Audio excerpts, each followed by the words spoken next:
हरे कृष्णा, राधे राधे। हम सभी साधक श्री चैतन्य महाप्रभु की चरितावली श्रवण कर रहे हैं। प्रसंग है विश्व रूप का वैराग्य। देश क्या है, ये मित्र कौन है, समय क्या है, व्यथागमन से क्या चीज़ है, मैं स्वयं कौन हूँ, इन बातों का बार बार चिंतन करना चाहिए।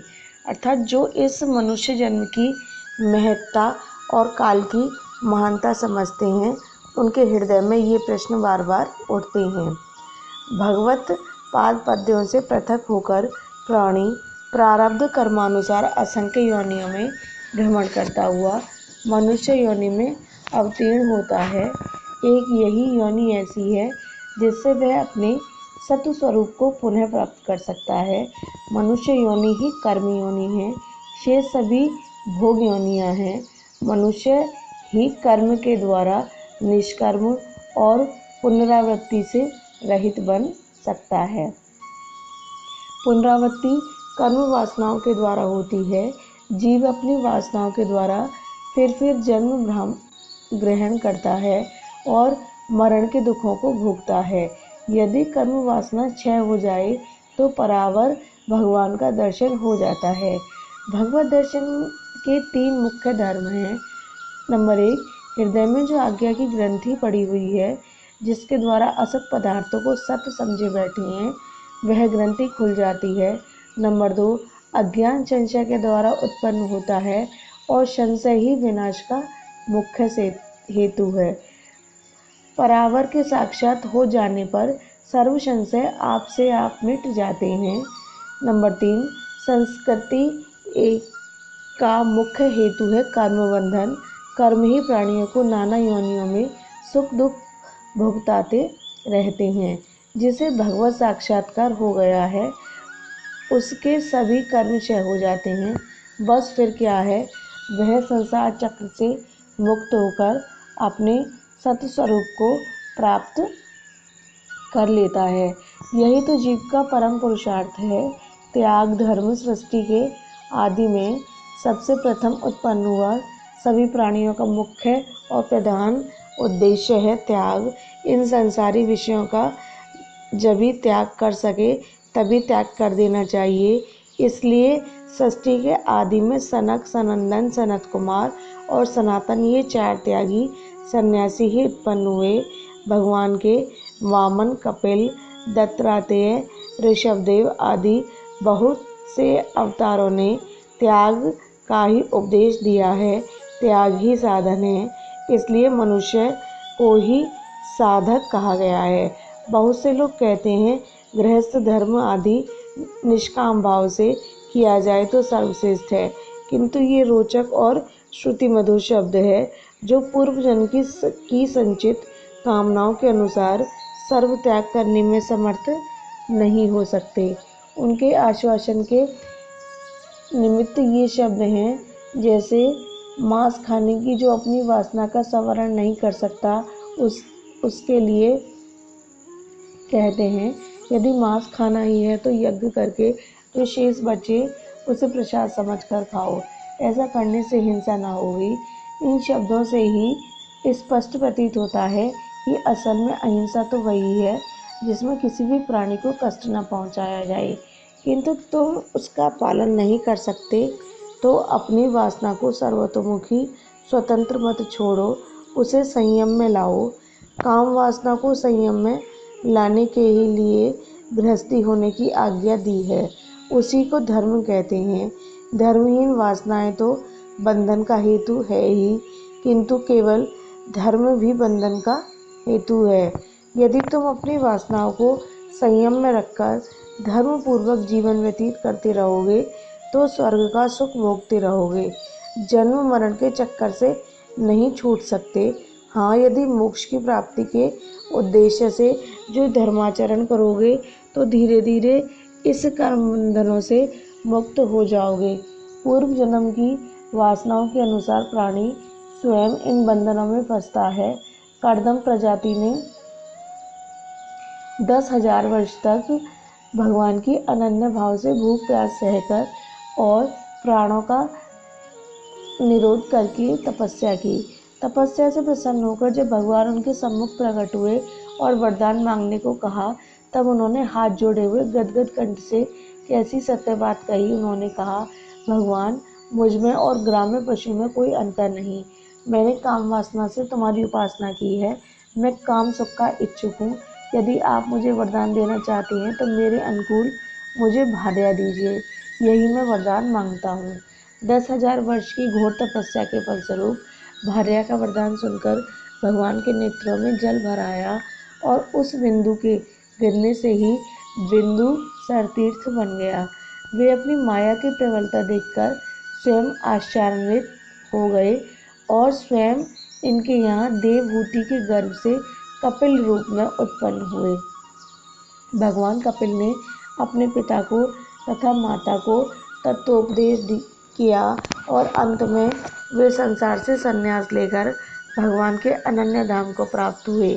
इसलिए कपिल भगवान का मत है, किसी भी आश्रम में क्यों न हो, जब उत्कट वैराग्य हो जाए तब सर्व धर्मों का परित्याग करके एक प्रभु के ही पाद पद्यों में मन लगाना चाहिए। यही प्राणी मात्र का परम पुरुषार्थ है। किंतु उत्कट वैराग्य भी तो पूर्व जन्मों के परम शुभ संस्कारों से प्राप्त होता है। निमाई के भाई विश्वरूप की अवस्था अब 16 वर्ष हो चली। वे साधारण बालक नहीं थे।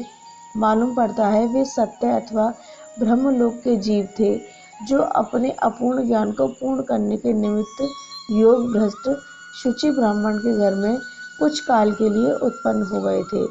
और लोग इस बात को क्या समझे, माता पिता के लिए तो वे साधारण पुत्र ही थे। माता पिता का जो कर्तव्य है उसका वे पालन करने लगे। विश्वरूप अपने ममेरे भाई लोकनाथ को छोड़कर और किसी से विशेष बातें नहीं करते थे। लोकनाथ को वे प्राणों से भी अधिक प्यार करते थे। लोकनाथ इनसे साल 6 महीने अवस्था में छोटे थे। वे भी इनमें गुरु की भांति भक्ति करते थे। वे दोनों के विचार भी एक से थे। एकांत में घंटों परमार्थ विषयक बातें होती रहती। मिश्र जी ने देखा पुत्र की अवस्था 16 वर्ष की हो चुकी है, इसलिए इनके विवाह का कहीं से प्रबंध करना चाहिए। अपने विचार उन्होंने शची देवी के सम्मुख प्रकट किए। शची देवी ने भी इनकी बात का समर्थन किया। अब माता पिता विश्वरूप के अनुरूप कन्या की खोज करने लगे। इधर विश्वरूप के विचारों में और अधिक गंभीरता आने लगी। 15 वर्ष की अवस्था के पश्चात सभी युवकों के हृदय में एक प्रकार की महान खलबली सी उत्पन्न हुआ करती है। चित्त किसी अत्यंत प्यार के मिलन के लिए तड़पता रहता है। हृदय में एक मीठी मीठी वेदना सी होती है। जी चाहता है अपने को किसी के ऊपर न्यौछावर कर दे। इसी बात को समझकर माता पिता इस अवस्था में लड़के का विवाह कर देते हैं और अपने हृदय को समर्पण करने के निमित्त संगिनी पाकर बहुत से शांत हो जाते हैं। बहुत से धन के बंधन में फंसकर, बहुत से मित्र के प्रेम में फंसकर और बहुत से विषय वासनाओं में फंसकर उस वेग को शांत कर लेते हैं। उस वेग को जिधर लगाओ उधर ही वह लग जाएगा। विश्वरूप ने उस प्रेम को माता पिता के ही बीच में सीमित न रखकर उसे विश्व के साथ तद्रूप बनाना चाहा। वे इसी बात को सोचते रहते थे कि इस कोलाहलपूर्ण संसार से कैसे उपरत हो सकेंगे। जब इन्होंने अपने विवाह की बात सुनी तब तो मानो इनके वैराग्य रूपी प्रज्वलित अग्नि में घृत की आहुति पड़ी। ये बार बार सोचने लगे, क्या विवाह करके संसारी सुख भोगने से मुझे परम शांति मिल सकेगी? क्या मैं गृहस्थी बनकर अपने चरम लक्ष्य तक शीघ्र से शीघ्र पहुंच सकूंगा? क्या मुझे माता पिता और भाइयों के ही बीच में अपने प्रेम को सीमित बनाकर संसारी बनना चाहिए? उनकी यह विकलता बढ़ती ही जाती थी। एक दिन लोकनाथ ने एकांत में उनसे पूछा, भैया क्या कारण है, तुम अब सदा किसी गंभीर विचार में डूबे रहते हो? उनकी बात सुनकर इन्होंने उन्हें टालते हुए कहा, नहीं, कुछ नहीं, वैसे ही शास्त्राभिषेक बातें सोचता रहता हूँ, कोई विशेष बात तो नहीं है। उन्होंने फिर कहा, आप चाहे बताएं या न बताएं, मैं सब जानता हूँ। फूफा जी आपके विवाह की सोच रहे हैं।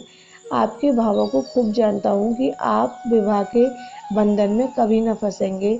आप इसके लिए सबका त्याग कर सकते हैं, किंतु मैं आपके चरणों में यही विनीत भाव से प्रार्थना करता हूँ कि मुझे अपने चरणों से पृथक न करें। यही मेरी अंतिम प्रार्थना है। विश्वरूप ने उन्हें गाढ़ आलिंगन करते हुए कहा, भैया तुम कैसी बात कर रहे हो?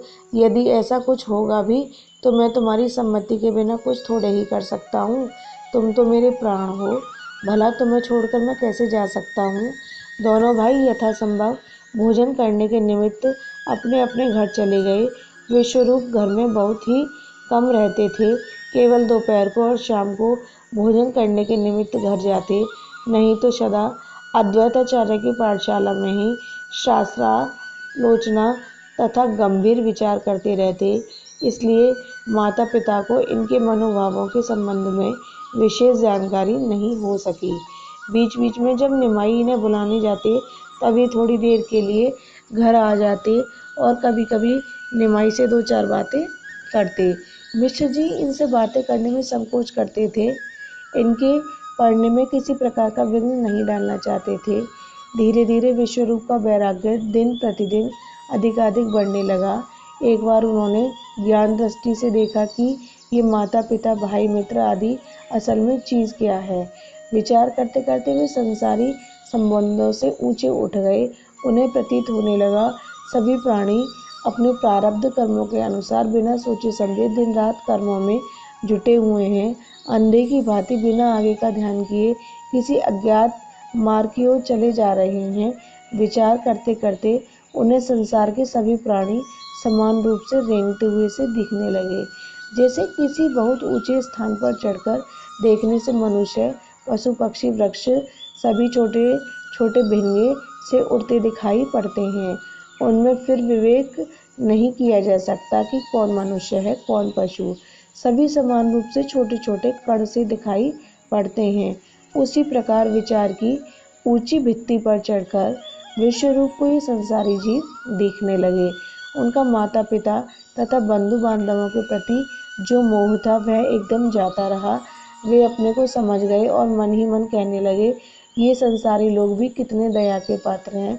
रोज न जाने क्या क्या विचार करते रहते हैं, बड़े बड़े विधान बनाते रहते हैं, किंतु सभी किसी अज्ञात शक्ति की प्रेरणा से घूम रहे हैं।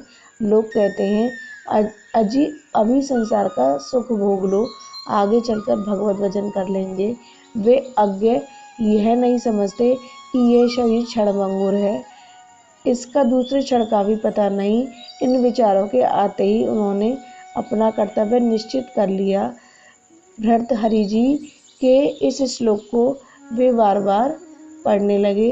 अरे ओ युवको, जब तक यह कोमल और नूतन शरीर स्वस्थ है, जब तक वृद्धावस्था तुमसे बहुत दूर चुपचाप तुम्हारी ताक में बैठी है, जब तक तुम्हारी इंद्रियों की शक्ति न्यून नहीं हुई है और जब तक यह आयु शेष नहीं हुई है, तब तक आत्मा के कल्याण का प्रयत्न कर लो। इसी में बुद्धिमानी है। नहीं तो घर में आग लगने पर जो कुआं खोदने की बात सोचकर चुपचाप बैठा है, उसके घर में आग लगने पर वह जल ही जाएगा। आग लगने पर कुआं खोदने में प्रयत्न करना मूर्खता है। जय जय श्री राधे।